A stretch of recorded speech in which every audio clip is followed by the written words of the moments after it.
I got a Ramonade bottle.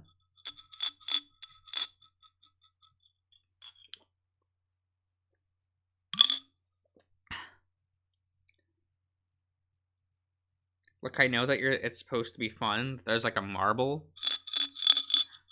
And, I still buy these drinks every now and again because, I'm a child. And the marble's fun.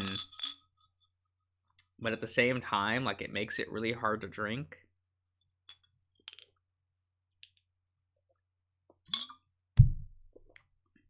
But I still buy it. So I guess the joke is on me. I like to get the melon flavored ones because I really like melon flavored soda. I don't know about you. That's what I like. Anyway, hello everyone, and welcome back to Fueled by Insanity. We just had a fun dream. We're waking up, probably in the morning, maybe in the middle of the night. Who knows? Yo, wake up. What? Wake up, Jeffrey. I open my eyes, disoriented as I'm pulled out of my dream. Right, that was only a dream. Yo. I look towards the door to see Darren standing there, arms crossed. I ordered breakfast. You hungry? Huh?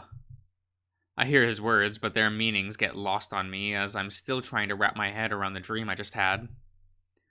I said I got food. Food? Yes. Burger. You. Eat? Oh. Thanks. Darren stands there, staring at me, as if expecting something from me. Never thought I'd see the day you didn't get all excited over food. It's only after he says that I realize what's going on. Wait, you got me a burger? Why? To celebrate. Got my first job interview out of the way. I know you like burgers, so I got you one. Wait, does he get like does he give you food based on the answer you gave at the beginning? I'm rewarded with burger? I chose the correct answer. Oh god. Why does Darren have to be best boy? How come the game won't let me date Darren? I understand why, but at the same time, thanks. I'm sorry to ask, but could I have a minute to myself? Sure thing. Come out whenever you're ready. No, give me burger. I will eat it in bed. Bed burger. Darren waits before leaving my room, closing the door behind him. Okay, now I kind of feel bad for asking him to leave. That dream, though. That was a weird experience. I still remember it so vividly. Thinking about it, swimming in a straight line sounds like such a dumb thing. But it was still fun. I wonder if I'm going to have any more dreams like that. I get up off my bed and stretch my arms out above my head, feeling stiff after what felt like an eternity of sleep. I take Darren's advice from last night and open the bag of neatly folded clothes on the dresser, only to find that he brought me nothing but more solid green shirts. Cool. The same color as the one I'm wearing. Really, Darren? I chuckle to myself, not sure what I was expecting. From what I find in the other bag, it seems like he did the same for Ted. It's full of the same style of red shirts. I go ahead and change my shirt. Is this just to say that yes, they are changing their clothes, the portraits won't change? Is that the meaning behind this? Are we not getting like the Weekenders style of show where it's like, yes, they will have multiple things in it, multiple clothing like outfits an episode? Isn't that cool? That was a fun gimmick that show had. I go ahead and change my shirt, casually tossing the old one to the floor. I guess I should go and get food. We already had some from the grocery store, but I may as well eat whatever Darren ordered. My stomach growls as I think that, and so I made up my mind and leave my room. Did they ever get a new couch? That's my question. I make my way into the living room to find Darren and Ted watching TV. Darren's leaning on his recliner and Ted's laying down on the couch. But is it still broken? Good morning. That was fast. Yeah, just needed a minute to think about things. Oh, what about? Just stuff. I want to eat. I'm hungry. Your food's right over there on the table. I notice an unopened styrofoam container on the table, so I grab it and make my way to the couch. Ted sits up to make room for me, his eyes glancing briefly towards me before returning back to the television. I sit down next to him, opening my container to find a small burger. Opening it up, I find it missing almost every ingredient. It's just dry meat on a bun. Yes! That's what I want. I want nothing on my burger. I just want the bun and the meat. Nothing else. Sometimes an egg. Sometimes does anyone else do that where you're like you'll steam or fry an egg and you'll just put that on the burger? I close the container, disappearing with the poor state of the food. Disappointed with the poor state of the food, okay. I was hoping for something at least somewhat decent to eat for breakfast. What's wrong? It's nothing, I'll eat later. You sure you're okay? Never seen you turn down food. I sigh and nod. I can't tell him that the food sucks, but then I'd have to deal with a lecture on how I shouldn't waste food. I still will eat it, just not now. I lean back and look at the TV, not recognizing the show that's on. There's a bunny and a weasel that are arguing about something, but I can't make out anything beyond that. What are you guys watching? Good question. There was nothing else on, so Darren picked a random channel, and now we're watching whatever this is. It's bad, but there's nothing else on. Oh, I think they're finally about to say it. Say what? Darren shushes me and points at the screen, so I pay attention. Mr. John Soar? I confess my love to you, Martha. I have always loved you, ever since the day I was born. No, Mr. John Soar. I'm afraid I don't love you. I love Timosty. Timosty? But Martha, he can never love you. He already has his eyes set on the one thing, and one thing alone. No, Mr. John Soar, don't say it's so. I will still love him with all my heart. But Martha, he's in love with...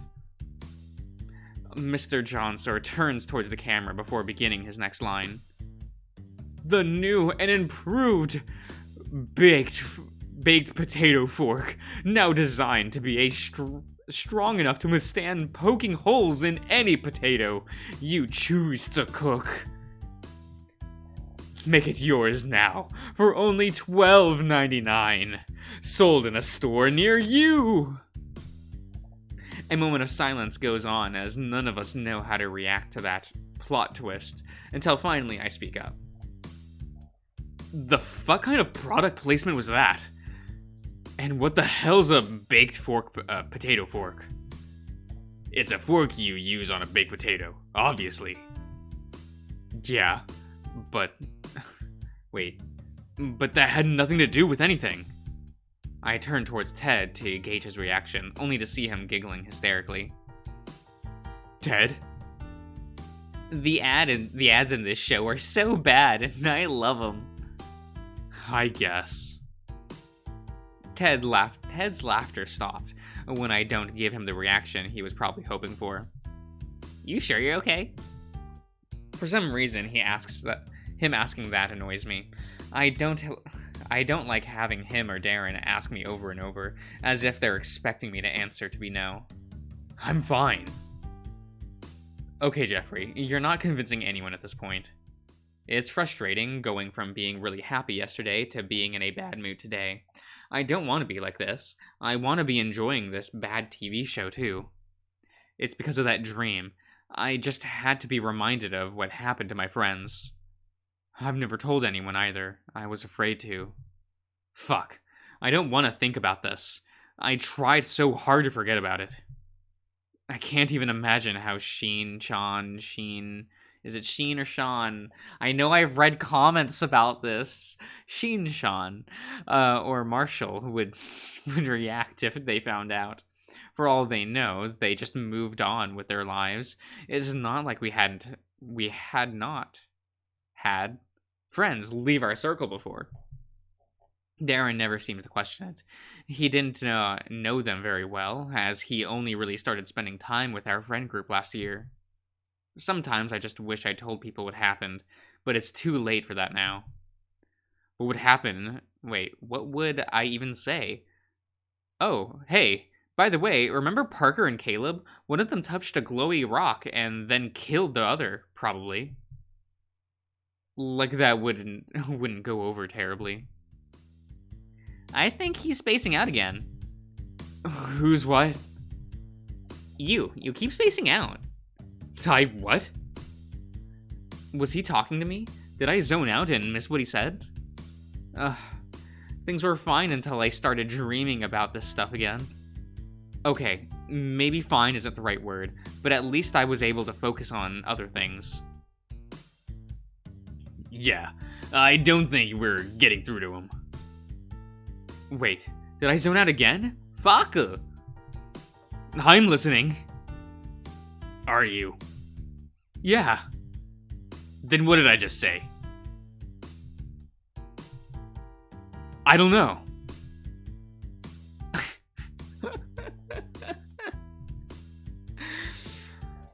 I was saying my job interview went well, and Dad's giving me more allowance than I need each month. Oh, that's cool, I guess. I'll give you the same offer I gave Ted. What offer? I'll give you $20 a week as long as you're, putting in job applications and looking for work. You'll pay me to put in job applications? Yes. $20 a week isn't that much. I mean, it's... he's still letting us live here for free, and he's buying food for us. I thought it was a nice offer. You don't have to take it, Jeffrey. You can stay broke if you want. That's not even enough to order food for 2 days of the week. I'm paying for your food. I know, but 20 is still kinda... Darren sighs, and I can tell he's not happy with my response. Is that my phone? Is it too cool? Okay. Okay, that's fine. That works. Ted, do you mind if I have a moment alone with Jeffrey? Okay. Ted slowly gets up and makes his way out of the room, into the bedroom. Here comes the scolding. Look, I'm trying to help you here. I know. I'm going along with your weird habit of changing your name. I even let Sheen know ahead of time. Oh. I know $20 isn't the best, but I can't afford to give you more than that. Not until I get, not until I find out if I got the job at least. If I'm giving both you and Ted 20 a week, that's 160 out of a month out of my pocket. Yeah, I know, but... Like I said, I'm trying to help you. More importantly, I'm trying to teach you to help yourself. I'm sorry. I'm probably not saying things right, I guess. Everything sucks, you know. That's why I'm trying to help you make things not suck. If only you knew how bad things actually are. I want to thank him. I want to tell him that I appreciate him helping. But no words come out. Instead, I find myself staring at a pattern on the carpet, doing anything I can to keep my focus off of Darren. I'll give you time to wake up. I would like you to start putting in applications soon. I'm not going to force you to, but it would be a big help to both you and me if you did. Okay. This sucks. I want to tell him that, yes, I will, but right now it's hard to focus on the future at all. All I want to do is be happy now and forget about everything. What's wrong with me? Ahem. Wait. I'm head to the store. Got some stuff I gotta get. Feel free to use my computer and look up job sites and stuff. For some reason, his offer to let me use his computer, of all things, is what snaps me out of my bad mood. You will? Even though I couldn't mess with your stuff? Yeah. Don't, think you do that. I trust you. Oh, thanks. That actually means a lot. Darren shrugs in response, casual as always. Don't see a reason not to. Unfortunately, him saying that only reminds me of what I'm hiding. I can think of a couple of reasons. Well, I'm a head off now. See you in a bit. Okay, bye. Darren gives a quick wave before heading out the door, and I wave back. Well, you gotta tell Ted he can come back in, or else he's gonna sit there and going like, well, they're just gonna chat for all day, I guess. And now that Darren's gone, I'm left with a decision. Do I start on job applications now, or check in on Ted? Oh no. You can do both though. Jeffrey! You grab him and be like, let's go look at applications together, friend. Like, come on.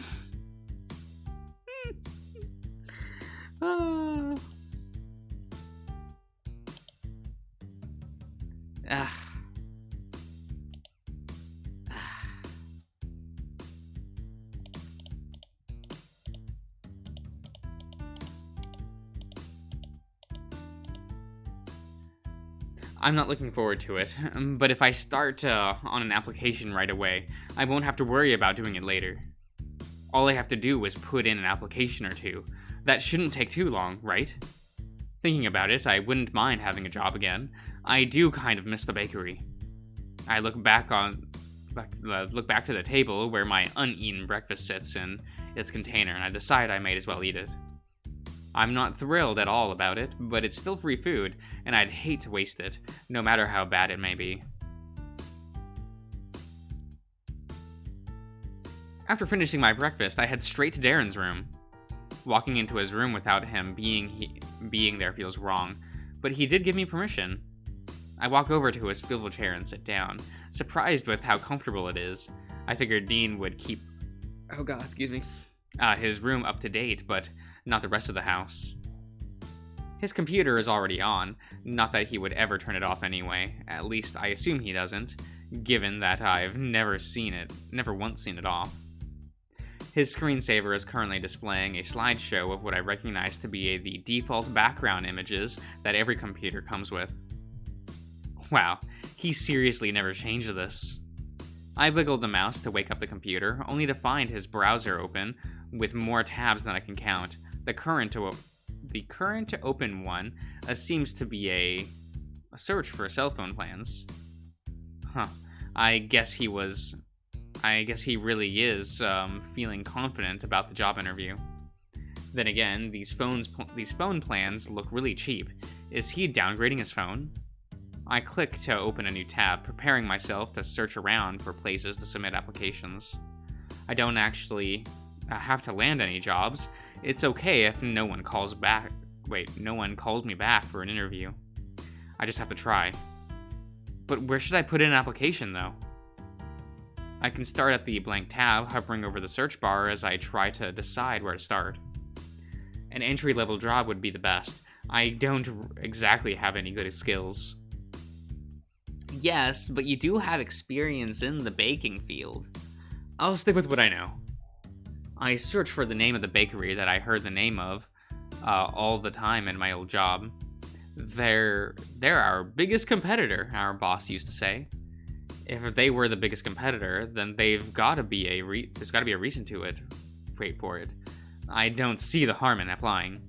Maybe I'll get to make something other than just tortillas this time. I pull up the website and investigate the bottom of the page, clicking the huge yellow "Now Hiring" link. They really want people to apply, don't they? Okay, I'm going to end the part here for today. That is what I'm thinking, and that is what I will do. So I will see you around, everyone.